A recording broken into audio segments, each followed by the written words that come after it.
ငယ်ချင်းတို့ရေ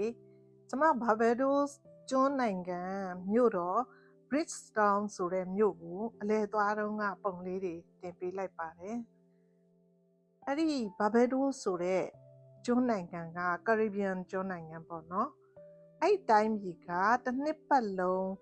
အပူချိန်က80ပတ်ဝန်းကျင်မှာပဲရှိတယ်နယူးယောက်ကနေသွားလို့ရှိရင်ကျမသွားတာတော့ JetBlue စီးသွားတာ9နာရီလောက်စီးရတယ်လင်းကဒေါ်လာ900လောက်ပုံမှန်ပေါ့နော် discount ချိန်မှာဆို300ကျော်လောက်နဲ့ရပါတယ်ဘာဘယ်ဒိုးဒေါ်လာကတစ်ကျပ်68ပြားဟာအမေရိကန်ဒေါ်လာတစ်ကျပ်နဲ့ညီပါတယ်အဲ့ဒီကိုသွားရင်ဟိုတယ်ခန်းလေးတွေလည်း100ပတ်ဝန်းကျင်လောက်တစ်ရက်ကို100ပတ်ဝန်းကျင်လောက်ရှိတယ်အိမ်လုံးချင်းလေးကိုမှငှားချင်ရင်လည်းမလန့်မကမ်းမှာအိမ်တစ်လုံးကိုတစ်ရက်100လောက်ရှိပါတယ်အိမ်လုံးချင်းလေးနဲ့ဆိုရင်တော့ပို့အဆင်ပြေတာပေါ့နော်ကျမဆိုရင်လည်းအိမ်လုံးချင်းလေးငှားပြီးတော့တစ်ပတ်လောက်နေခဲ့ပါတယ်အဲ့ဒီဘာဘယ်ဒိုးနိုင်ငံကကာရစ်ဘီယံပင်လယ်အရှေ့တောင်ဘက်မှာတည်ရှိတဲ့ကျွန်းနိုင်ငံတစ်ခုပေါ့နော်တဏ္ဍာကြောက်တန်းလေးတွေကမ်းခြေတွေနဲ့အာဖရိကနဲ့ဥရောပယဉ်ကျေးမှုပေါင်းစပ်ထားတဲ့ထူးခြားတဲ့ယဉ်ကျေးမှုကြောင့်လူသိများပါတယ်သူ့ရဲ့မြို့တော်က Bridgetown ဖြစ်ပြီးတော့ကျမတို့သွားလည်ခဲ့တာအဲ့ဒီမြို့ကိုပါဘာဘယ်ဒိုးနိုင်ငံက1966ခုနိုဝင်ဘာလ30ရက်နေ့မှာ United Kingdom UK ကနေပြီးတော့လွတ်လပ်ရေးရထားတာဖြစ်ပါတယ်အဲ့ဒီဘာဘယ်ဒိုးနိုင်ငံကram ရက်ကိုကမ္ဘာပေါ်မှာစပြီးထုတ်တဲ့နေရာအဖြစ်လူသိများပါတယ်1903ခုနှစ်မှာစပြီးတည်ထောင်ခဲ့တာ Mount Gill Distillery ဆိုတဲ့ကမ္ဘာသက်တမ်းအရင့်ဆုံးစီးပွားဖြစ် ram အရက်စက်ရုံကြီးကအဲ့ဒီကျွန်းပေါ်မှာတည်ရှိတာဖြစ်ပါတယ်ပြီးတော့အဲ့ဒီမှာကကမ်းခြေပေါင်း60ကျော်ရှိပြီးတော့နောက်ဘက်ကမ်းရိုးတန်းမှာရှိတဲ့ရေကြည်လင်တဲ့ရေပြာလေးတွေနဲ့အရှေ့ဘက်ကမ်းရိုးတန်းမှာလှိုင်းစီးဖို့ကောင်းတဲ့နေရာတွေကြောင့်မို့လို့ကမ္ဘာလှည့်ခီးတဲ့တွေကြားမှာအလွန်ရေပန်းစားပါတယ်။ဘာကြောင့်ဆိုတော့ရီဟာနာကလည်းအဲ့ဒီဘာဘယ်ဒိုးမှာမွေးဖွားကြီးပြင်းခဲ့တာဖြစ်ပါတယ်။သူ့ကိုအမျိုးသားအာဇာနည် National Hero အဖြစ်ဂုဏ်ပြုထားပြီးတော့သူနေထိုင်ခဲ့တဲ့လမ်းကိုလည်း Rihanna Drive လို့အမည်ပေးထားပါတယ်။အဲ့ဒီကျွန်းပေါ်မှာဘာကြံယဉ်ကျေးမှုနဲ့ပွဲတော်တွေကြံရိတ်သိမ်းခြင်းအထိမ်းအမှတ်ဖြစ်ကျင်းပတဲ့နိုင်ငံရဲ့အကြီးဆုံးနဲ့အစီကားဆုံးပွဲတော်တွေရှိတယ်။ပြီးတော့တောက်ကြနေညတိုင်းမှာ Oysters Fish Fry ဆိုပြီးတော့ငါးကင်နဲ့ဂီတဖျော်ဖြေပွဲတွေပါဝင်တဲ့ရိုးရာစပွဲကြီးတွေကအလွန်ကြော်ကြားတယ်။ထူးခြားတဲ့သဘာဝအလှတရားတွေကတော့ Harrison's Cave လို့ခေါ်တဲ့ထုံးကျောက်ဂူကြီးတွေရေတံခွန်တွေနဲ့မြေအောက်ရေကန်တွေတွေ့ရပါတယ်။ UNESCO ရဲ့အမွေအနှစ်နေရာမြို့တော် Bridgetown နဲ့သူ့ရဲ့ခံတပ် The Garrison တို့ကို British ကိုလိုနီခေတ်လဲရာတွေကြောင့်မို့လို့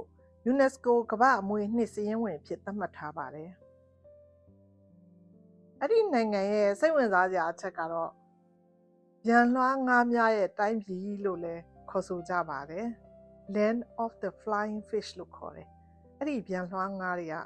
သူတို့ရဲ့အမျိုးသားဟင်းလျာမှာအဓိကပါဝင်တယ်။အဲ့ဒီတိုင်းပြည်ကိုတစ်နှစ်ပတ်လုံးဘယ်ချိန်ဘလို့သွားလို့ရလဲဆိုရင်ဒီဇင်ဘာကနေဧပြီလအထိမိုးနေပြီးတော့ရာသီဥတုအကောင်းဆုံးချိန်ဖြစ်ပါတယ်။ကျွန်းပေါ်မှာလည်း ZR လို့ခေါ်တဲ့အဖြူရောင်မီနီဘတ်စ်လေးတွေကဈေးသက်သာပြီးစီးရတာပျော်ဖို့ကောင်းပါတယ်ကားလေးတွေကဘတ်စ်ကားလေးတွေကတိတ်တိတ်လေးတွေပျော်ဖို့ကောင်းပါတယ်ကျမအဲ့မှာစီးခဲ့တယ်ပြီးတော့ရေငုပ်ဝါသနာပါတဲ့လူတွေကတင်မောပြက်တွေနဲ့ပင်လယ်လိပ်တွေကိုအနီးကပ်တွေ့နိုင်ပါတယ်တင်မောလေးတွေနဲ့ခရီးသွားအဲ့ဒီပင်လယ်ကမ်းခြေလေးတွေမှာသွားပြီးရင် sea turtles တွေလေပင်လယ်လိပ်တွေနဲ့ သင်္ဘောပြည့်အလှပါတွေကိုရင်ငုပ်ရင်းနဲ့သွားကြည့်လို့ရပါတယ်ကျမတို့လည်းသွားခဲ့တယ်ပေါ့နော်ဒါပေမဲ့ကျမကတော့ရေမငုပ်ရဲလို့ရေကူးမကျွမ်းကျင်လို့မစင်းခဲ့ဘူးပုတ်ပေါ်ကနေပဲသူများငုပ်တာထိုင်ကြည့်ခဲ့တယ်ပြီးတော့အဲ့ဒီမှာဆိုရင် duty free ပစ္စည်းတွေလည်း Broad Street မှာဝယ်လို့ရပါတယ်အဲ့ဒီမှာဆိုရင် black လူမျိုး black တွေက 92.4% ရှိပြီးတော့ white တွေက 2.7% ရှိတယ် Indian တွေက 1.3% နေကြပါတယ်သွားမယ်ဆိုရင်ဇွန်လကနေနိုဝင်ဘာလအတွင်းကဈေးသက်သာပါတယ်ကိုယ်ကွယ်တဲ့ဘာသာတော့များသောအားဖြင့်ခရစ်ယာန်တွေများပါတယ်ရှင်ပြီးတော့ကျမသွားတုန်းက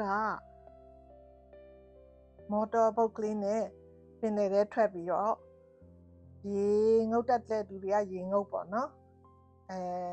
အပျော်တရက်သွားလိုက်ပါတယ်မော်တော်ဘုတ်ပေါ်မှာပါလာတဲ့တူကမွေးနေ့ပွဲလုပ်လို့ပျော်စရာကောင်းတဲ့မွေးနေ့ပွဲလေးနဲ့လည်းကြုံကြိုက်ခဲ့ပါတယ်ပြီးတော့ကျမငှားနေတဲ့အိမ်ကလေးကခြံလေးလဲပါတယ်ပေါ့နော်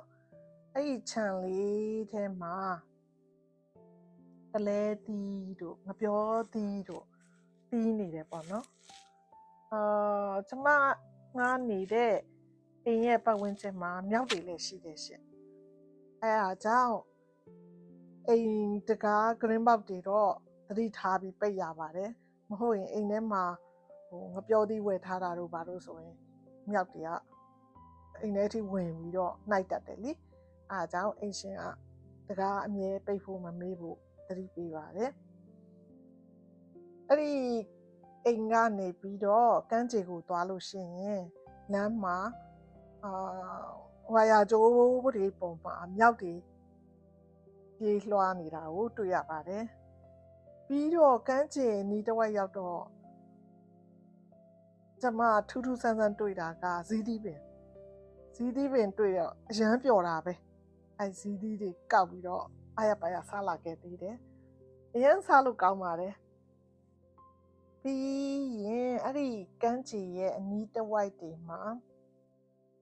မကြီးပင်တွေလည်းတန်းစီပြီးရှိပါတယ်မကြီးသီးတွေဆိုလဲလမ်းပေါ်မှာကြွေကြနေတာအများကြီးပဲဘူးမှလည်းမကောက်ဘူးကျမတော့ကောက်တယ်ပြီးတော့အဲ့ဒီမြို့လေးကစတိုးဆိုင်တွေမှာမကြီးတော်ဖီတွေကကြိုက်သလောက်ဝယ်လို့ရတယ်စားလို့လည်းကောင်းပါတယ်ဗမာပြည်ကအရသာနဲ့စင်ပါတယ်ရှင်ကျမတို့သွားခဲ့တဲ့ချိန်မှာတော့ရာသီဥတုကတာယာပါတယ်ပင်လယ်ကြီးကဆိုရင်ရေတွေကမြင်ရတဲ့အတိုင်းပဲအရန်လှတယ်အဖြူရောင်လှိုင်းကောင်းကြီးတွေနဲ့အစိမ်းရောင်အပြာရောင်ကြီးတွေမြင်ကွင်းကအရန်စိတ်ကို relax ဖြစ်ပြီးကြည်လင်တာယာချမ်းမြေ့စေပါတယ်တချို့ကမ်းခြေနေရာတွေကလှိုင်းလုံးအရန်ကြီးပြီးတော့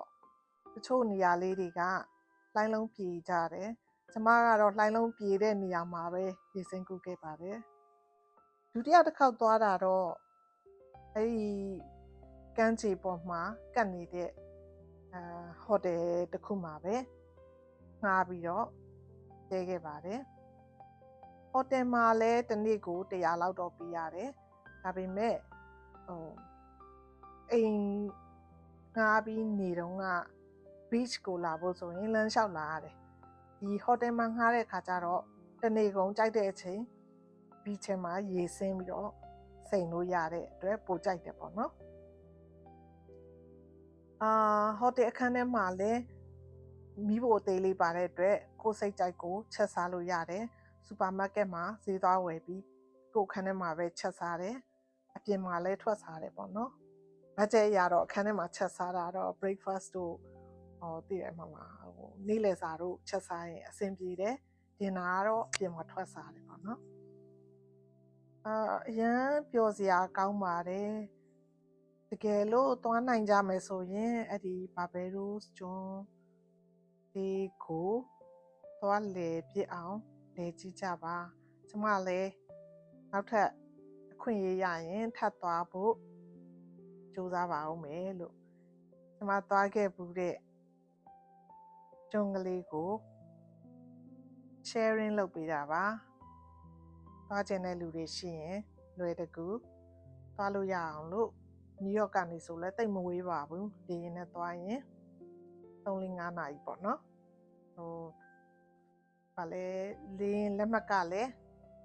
တက်တာတဲ့ချိန်ဆို300ကျော်လောက်ပဲရှိပါတယ်ကျေးဇူးတင်ပါတယ်